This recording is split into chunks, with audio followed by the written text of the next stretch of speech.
How's it going, everybody, and welcome back to another 1001 MSc online tutorial video. So my name is Brock Grant, and today we're going to be looking at forces and Newton's law of motion. So as I said before, we're going to be looking at the laws of motion, forces, and we're going to be exploring a bit of friction as well.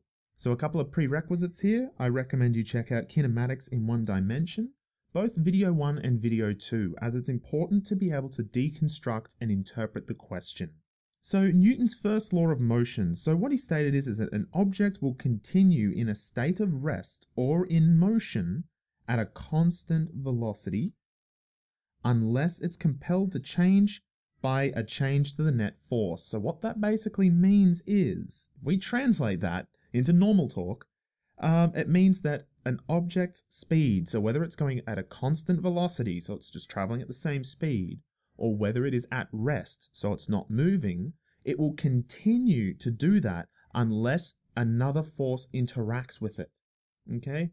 So it's like if I was to throw a ball, like a baseball in space, it will continue at the exact same speed until something else comes into contact with it, and that will slow it down or change its direction. So another sort of even further broken down version of this rule is that heavy stuff is really hard to start moving or to stop moving. However, something that's light is easy to move but easy to stop. So for example, trains or those really big heavy trucks, they take a long time to get started, like say a big sort of 18-wheeler truck at a set of lights. He takes a while to get going and get moving. So even though that truck has more power, more horsepower to get it going, because it's so heavy, it doesn't accelerate or change its velocity as quickly. However, when you try to stop that truck, if it's going 100 k's an hour and all of a sudden, you know, the brakes fail, it's going to just smash through everything in its path because it has so much force behind it. And that's where we see Newton's first law. Now, something too to note is that when you see the word or term net force, so net force means the total force that is acting on an object, because remembering that force is a vector, so it does have a direction. Now, what we do is we refer to a unit called inertia. So what inertia is that it tells us the amount of force that is needed to change the velocity of an object. Now this goes back to my little example I said before, comparing, let's say, a push bike to an 18-wheeler truck. It's going to take a lot more force to start to move or to stop moving that truck when compared to, say, a push bike, because of this inertia, because of this inertial state. So because of that, the SI units for inertia and mass are the kilogram. Because again, the heavier it is, the harder it is to move it, to change its speed in any way, so to speed it up or to slow it down. So let's look now at Newton's second law. So Newton's second law is that when a net external force acts on an object of mass, the acceleration that results is directly proportional to that mass. Okay, so let's translate that again. So it means, straight up, the harder you hit something, the faster it will go, okay, depending on its mass. So this is where we see the amount of force that we put into something will depend on its mass. So this is going back to our inertia. So the heavier something is, the harder or the more force it will take to move it, times the acceleration. So how quickly will it change its velocity? How quickly will this force cause it to change its motion? And that's where we get our formula, force equals mass times acceleration. This one is a super duper important one. You need to know this formula, okay? This one will not be provided. You will be expected to know it. So let's look at an example of Newton's second law. So let's say, you know, we're at the driving range, or we're going to play a thing of golf. So we've got our golf club, we've got our golf ball, we're ready to tee off. So as you wind the club back and you smack the ball, what will happen is that ball is stationary. But as the club comes into contact with it, because what you're doing is you're putting force into that club. Okay, you're putting energy and force into that club, which is then translating. So as it's hitting the golf ball, what's happening is that all of that force, that energy inside of the golf club is going to move into the golf ball. Now, because a golf club is a lot heavier than a golf ball, what's going to happen is that the force that we're putting into the golf ball is going to result in it accelerating at a particular speed, which is dependent on its mass. So that is why you swing that golf club. As soon as you make contact, that golf ball goes flying. Now, if we were to replace, let's say, a golf ball with a boulder, like sort of a massive, massive big rock, what will happen is you will swing that club and you'll hit it, but that rock will not go anywhere. Why? Because this force, right, the amount of force that you would have put into that boulder is nowhere near enough to result in an acceleration, because its mass is far too high. Now, something I should note too, and I've seen this a bit in your textbooks, is that we use the term sigma. Okay, sigma just refers to the sum of. So if you see sigma F, it means the sum of all the forces. Okay, so that's just a bit of a notation, so just be aware of that. So let's have a look at a bit of an example here. So we can see that two blokes pushing the car with a combined force of 670 newtons. Okay, so this has a direction. So it's 670 newtons to the right, because we can see here we've got the two guys that are pushing the car to the right. Now, the car, however, has an opposite force. So the car is pushing this way by 560 newtons. So you may ask yourself, well, hang on, how can a car push backwards? It's things like friction. It's things like just, you know, the weight of the car. That sort of thing has an effect, because it's resisting that the force of the two blokes pushing. It's the inertial state. So this is where we look at our vectors. This is where our vectors come into play. So we have 670 newtons total pushing this way, but because with our 560 newtons that's pushing this way, the remainder, so the total force, the sum of all the forces, is plus 110. So we added sort of plus means this way, minus means this way. So it means that the sum of the forces is 110 newtons, but it's to the right because it has a direction. Because remember, force is a vector. Okay, let's look at the final one. So Newton's third law of motion.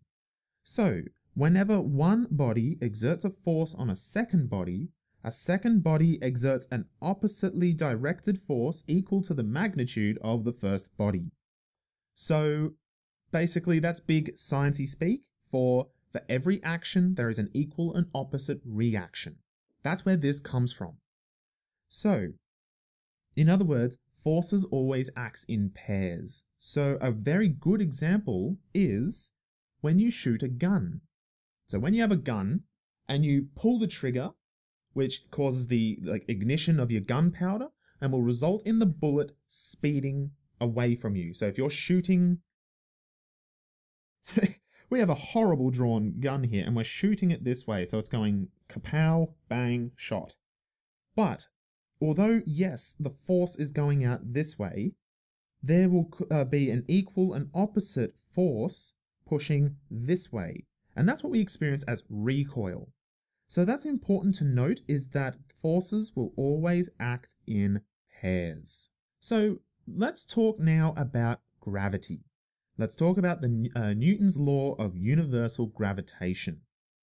So any two objects in the universe attract to each other with a force that is proportional to their mass and disproportional to their distance. What that means is that technically you have a gravitational attraction to the objects around you. But the thing is that your mass and the distance, it makes it so that the force is essentially zero. Okay, it's absolutely tiny. But a good translation here is that the bigger and closer some two objects are, the stronger that they will be attracted to each other. Okay, so that's all this means, is that objects, dependent on their size and distance, will exert a force of attraction. So this is the Newton's law of universal gravitation. So this is how we calculate it, with the force, so the force of attraction being the gravitational constant times, so we've got mass 1 and mass 2. So how heavy are these two objects? And r squared. So r is distance, okay? R is not radius. A lot of people get muddled up with that. It is not radius, it is distance. So it's distance squared. Now, two things here, which you'll be happy to see. One, the gravitational constant, which we can see here, will be provided. So there is no need to memorize it. And the other piece of good news is so is this formula, okay? This formula and the gravitational constant will be provided. But again, you must have that understanding. Know when and why to use this formula. So let's look now at forces in a little bit more general sense. So a big thing here is terminology. Be aware that weight is not, and I'm going to put stars all over this bad boy. It is not the same thing as mass. These are two very different things. Now, a good way that I like to think about this to help sort of concrete it in my mind is think of mass as like a measurement of inertia. So it tells us how hard it is to move something. Whereas weight tells us how heavy gravity is on it. So how much gravity will affect this particular object. So a good way to remember this is if you go into outer space, so we've got an astronaut in outer space, right? He is considered weightless, okay? He's able to jump around and, be in zero gravity, all of that. Does that mean that he is massless? No. So if we've got a 75 kilo male who goes up into outer space, does he still weigh 75 kilos? Yes, he does. That does not change. But what is his weight? His weight is zero, because if he's in a zero gravity environment, it means that there is no gravitational force pushing him down. Therefore, his weight is zero, and that's why astronauts are able to float around. So if you do need to convert between the two, so if you're given the weight and you need the mass, so bit of a tip there is that it is very easy to get confused by weight and mass, and all of these equations require mass. So if you need to convert between the two, you simply use this formula. So the mass of an object times gravity, which remember is 9.8 meters per second squared, that will give you the total weight, which is in newtons. So now that we're finished with the Newton's law of motion, let's look at friction. So we're all sort of familiar with friction in one form or another. So to be aware, friction will always oppose the force of motion, okay? So if you were to drag your hand along, say, your table, your bench, you will notice that there is an element of resistance, okay? And that is because if you have your table and you're dragging your hand this way, right? So you want to drag your hand along the bench, friction will be acting this way. You will feel that. You'll feel that resistance because that is what friction does. Something to note too is that when there is friction, we have a force that is called the force normal. So what force normal is that it is a couple of things to note is it is always perpendicular. So perpendicular just simply means 90 degrees. Okay, so you look at the force of motion in terms of friction here, and you just rotate it 90 degrees, and that is your force normal. So a good way to sort of, again, try and concrete force normal is, you will remember in Newton's laws of motion, we were talking about the net force. So if the net force of something is 0, it means it must be in a constant speed or velocity, or it's stationary, it's not moving. So we must ask ourselves, we'll do a bit of a thought experiment, okay? So I am sitting right now on my chair. So we know that we have a force, okay? So we've got gravity that's pushing me down, okay? So that would be my weight. So my mass times gravity, and that's the total force that I am exerting onto the chair, onto the ground, okay? So we can see that that is the force downwards. So why am I not burrowing myself into the ground? Because I'm stationary right now. I'm not moving, as in terms of up and down. So that means that because I am not in motion, the sum of all of my forces must be 0. So what this means is there must be an equal and opposite force that's pushing me up. Okay, and that's resulting in an overall force that equals to 0. And that is why I'm not moving. So that is why I'm not sort of burrowing myself right down into the ground, or I'm not zooming up in the air or anything like that. It's because of this force normal. So pulling your attention now back to friction. So don't worry, I'm going to tie the two together in a moment. So we have two different types of friction here. Now, static friction is the friction in an object that is not moving. And kinetic, so kinetic meaning motion, it's the amount of friction in a moving object. So there are very subtle differences here that you need to be aware of. So a big thing here is that static friction is always stronger than kinetic friction. So a good way again to sort of get your head around this is imagine that you're trying to move a heavy piece of furniture. So let's say you've got the lounge that you want to move and you're pushing on it and it's just not moving until finally it starts to give and away it goes. Once it's started to move, once you've broken that sort of stationary state and you got it moving, it's sort of easier to push it along. Okay, it's only when it sort of completely stops again that it's really tough to get it going. That is because that the static friction, so the amount of friction in a non-moving object, is stronger than the friction in a moving object. So that explains why once something is moving, when you're trying to push it, it's generally easier to keep it going. So looking at friction, this is the formula that is used to calculate the amount of friction a particular object will have. So this must be memorized. You must know this one. This one won't be provided. You need it. So the amount of friction. So this can be either static friction or kinetic friction, is calculated by looking at the coefficient of friction, which can be, so the coefficient for static friction or the coefficient of kinetic friction, times the force normal. So we can see here, this value here, so the constant for friction changes between the objects. So, Velcro may have much more friction than oil, than ice, stuff like that. So this will change depending on the object. Now, two things you must sort of keep in the back of your mind when you're looking at friction. One is the amount of friction is independent of the area of contact between objects.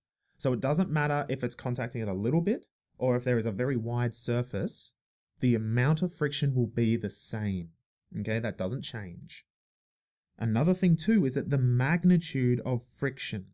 So how much friction there is will depend on the amount of normal force. So let's look at that in a bit of an example. Let's say we are trying to move a box. So we want to push the box this way. Friction will be pushing this way. So what is the force normal? So we look at the force normal. So we're pushing it this way. We rotate it by 90 degrees. That is our force normal. So the higher our force normal, so the more force that is pushing downwards, the greater the magnitude of friction, so the stronger friction will be. And this makes sense. If you think about it in a real world situation where we are trying to move a heavy box, if someone turns around and sits on that box or pushes down on that box, it will make it harder to move because it's increasing the amount of friction. Okay guys, so this was a nice and short video, so thank you all very much for joining me today. I hope you all enjoyed it. If you do have any questions, queries, or suggestions, please feel free to hit me up on b.grant@griffith.edu.au. Now, can you please don't forget to complete those surveys down below for me, as again, they really do help me out a lot, and it puts you in the running to win some awesome prizes.